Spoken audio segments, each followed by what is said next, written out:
everyone, welcome to Social Media Marketing 202, Lesson 2, LinkedIn for Business. In Lesson 2.1, we discuss more on how you can leverage your networks on LinkedIn. Let's start out with discussing how we can establish a foundation on LinkedIn. So leveraging the power of LinkedIn really begins with building a solid professional profile and presence. So as a professional, how do you stand out from the crowd on LinkedIn?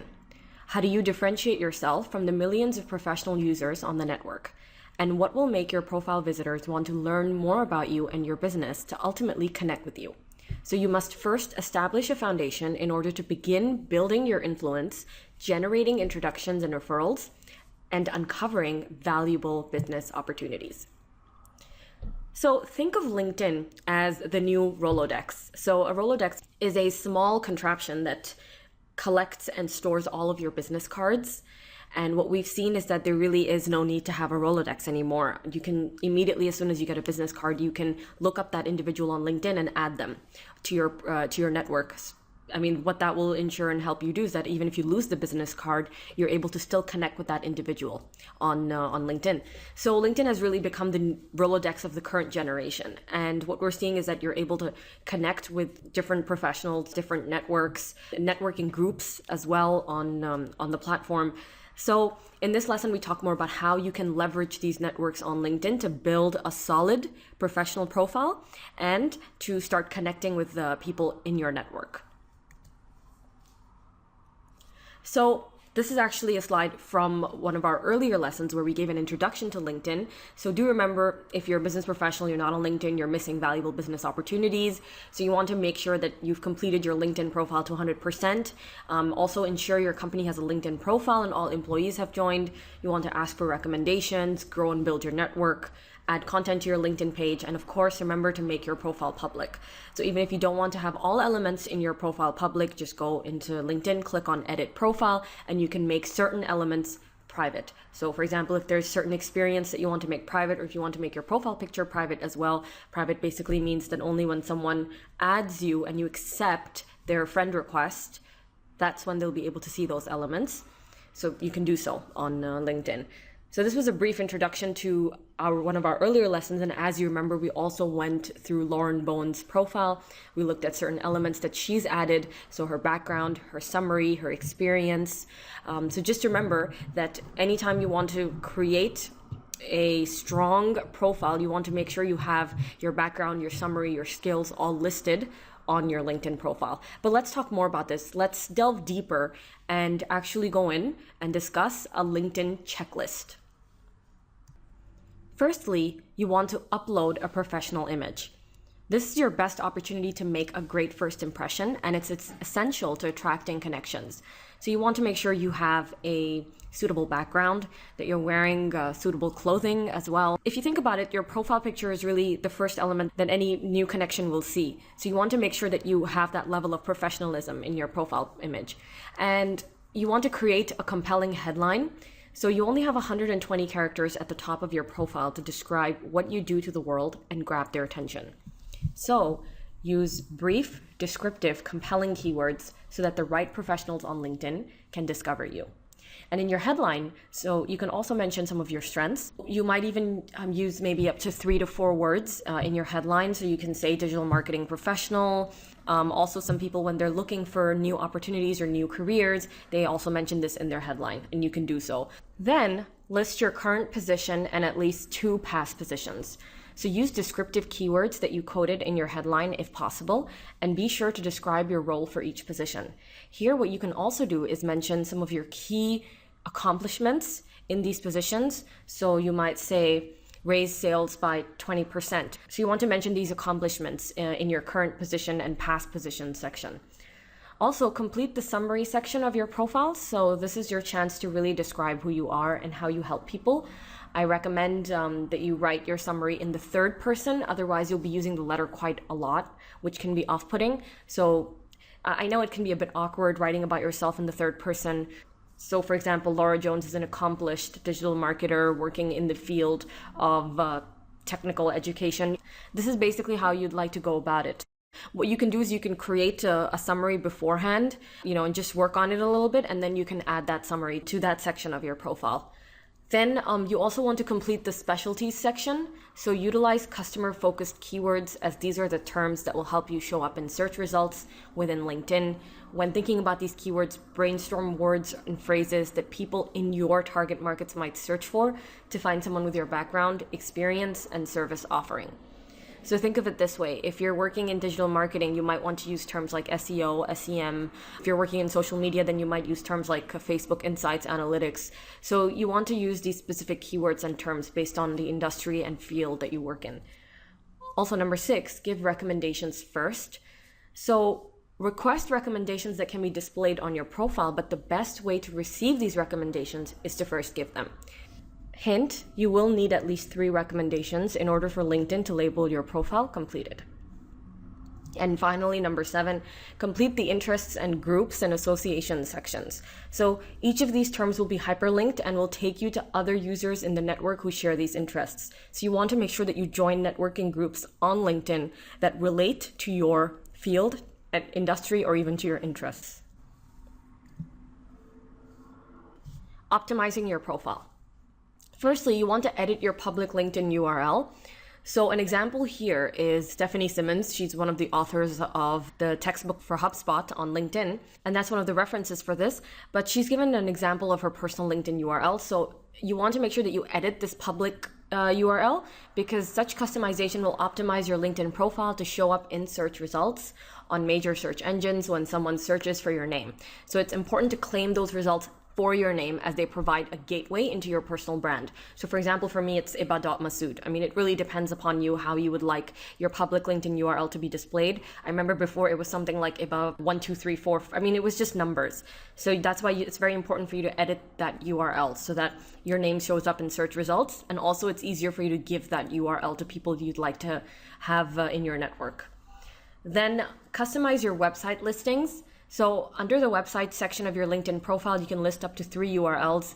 What's really cool here is now you can also add websites to your experience. So let's say that in your current experience, you were working on a certain project and that entailed creation of a website. You can add screenshots of that website, and then when people click on that little image of your website, they'll be led directly to the homepage of the site. So choose the other option when setting up each of these links and describe them with relevant terms. For example, rather than using the terms my website, you want to use something very descriptive. An example here is Smart Social Pro blog. So not only is this more descriptive, but it gives a better opportunity to rank for these keywords in search engines. So remember, as you've learned throughout in our social media courses, keywords are extremely important. You want to make sure you have those ready, and either you can brainstorm them beforehand, but you want to use those keywords in your current experience section, past experience section, and also when you add website listings. So now let's go into LinkedIn so I can show you how to optimize your profile. So here I am on my profile page, and if you look here, that is basically my public profile URL. If I'd like to edit that, I can just click on Edit Profile. So once you've clicked on Edit, you can go in and you can edit every element of your profile. What you can do is you can either have your experience on the top or your achievements. I've placed my achievements, and then you can go in and look at some of the experience. Now, if you notice here, I've added links as well. So if you click on any of these elements, you'll be led to the overall full professional portfolio, and then you can click on the link right here. So if I click there, I'll be led to the original link. So this is how you can add images from websites, screenshots as well, to your LinkedIn profiles. So those were screenshots. Now, what's great is that whenever you're entering some of your previous experience, you want to make sure that you have action words or verbs at the beginning of your sentences. So organized, analyzed, assisted, conducted. And then here we have our skills and expertise section as well. You can mention some certain skills that you believe you have expertise in, and then your network will start endorsing you for these skills.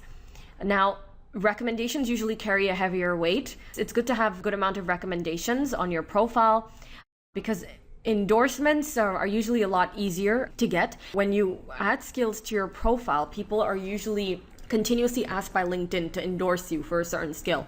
However, getting a recommendation is a lot tougher.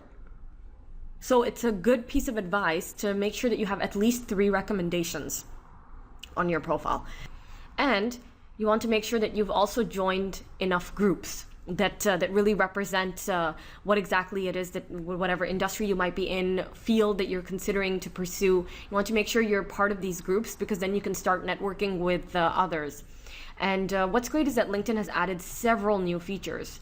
So if you like, you can also start adding sections into your profile, especially when you click on edit. So I can add certain experience, I can add projects and even test scores.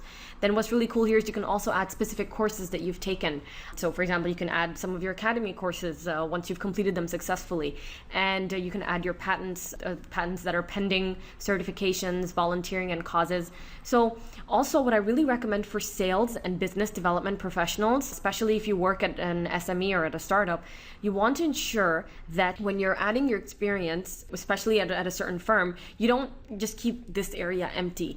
You want to make sure that you've added at least a paragraph on what your company does and how that company can help you, the person who's viewing your profile. So you want to add perhaps previous clients that you've had, how you've helped them maybe achieve their targets, whether you're a consultant, or achieve their social media objectives. So you want to make sure that you have those certain specific elements mentioned on your profile, because what you need to realize is that LinkedIn profiles are becoming a very heavy traffic source for companies. And it might be that some people might be interested in doing business with your company because of what they've seen on your profile. So you want to make sure that you're showing your company in a good light, even on your own personal profile page. So this is besides the company profile. What we're going to see in the near future is that on LinkedIn, you'll be able to search for companies that do certain activities, and then you can also look for suppliers. So for example, if I'm looking for a B2B supplier of recruitment software, I'm probably going to start searching by recruitment software in the search engine on LinkedIn. So you want to make sure you're using those certain keywords in your profile and in your company profile. It's becoming more and more important to make sure that you've represented your company in a very professional light on your profile as well. So it's not just about personal, it's also about business, because you never know who's going to be looking at your profile overall. It might be someone who's interested in doing business with your company. So it could be that this becomes a landing page for potential customers of your firm. So let's now move back into the Prezi. How do you get your network started? Connect with your direct first degree network. So let's say you're starting off completely fresh on LinkedIn. You want to upload your contacts from Outlook, just webmail like Gmail. You can do this via the Add Connections tab. Then you can log into your email and find who has a profile on LinkedIn. So look at the contacts which are now available in imported contacts. And it's under contacts in the menu on the left. And the people who are already on LinkedIn have a small blue icon with the letters IN. And since they're already using LinkedIn, they will be open for connection with you, and select them. Also, you want to add previous colleagues and classmates to your network. So while you're waiting for other people to accept the invitations that you've sent via email, you can add more people to your network via a different method. Again, you are first focusing on the people who are already on LinkedIn because they will be more open to accept your invitation. So use the tools LinkedIn provides for retrieving colleagues and classmates. Since LinkedIn works with the information in your profile, it's important that you already have completed the information about the companies you have worked for and the schools and universities you've attended. And that's really how you're going to get your network started, because even when you decide to start a new endeavor or a new career, your first degree contacts are the people that you will reach out to. So you want to make sure that you have those people on LinkedIn. And here are some new features that LinkedIn has introduced. So we're seeing that you can now add images or screen captures of projects for past experience or even landing pages. You can add previous projects that you've completed in university. Using SlideShare, you can now showcase presentations and project work. Apps can now be added to your LinkedIn profile, and you can now use LinkedIn as a news source as well. So if you go into your home feed on LinkedIn, you'll be able to see some interesting blogs by influencers. And then you can also read blogs by influential readers like Richard Branson on LinkedIn. So that brings us to an end of lesson 2.1, where we discussed how you can create a professional profile and also leverage your network. In lesson 2.2, we discuss LinkedIn company pages. Please switch over to the next video for lesson 2.2. Thank you.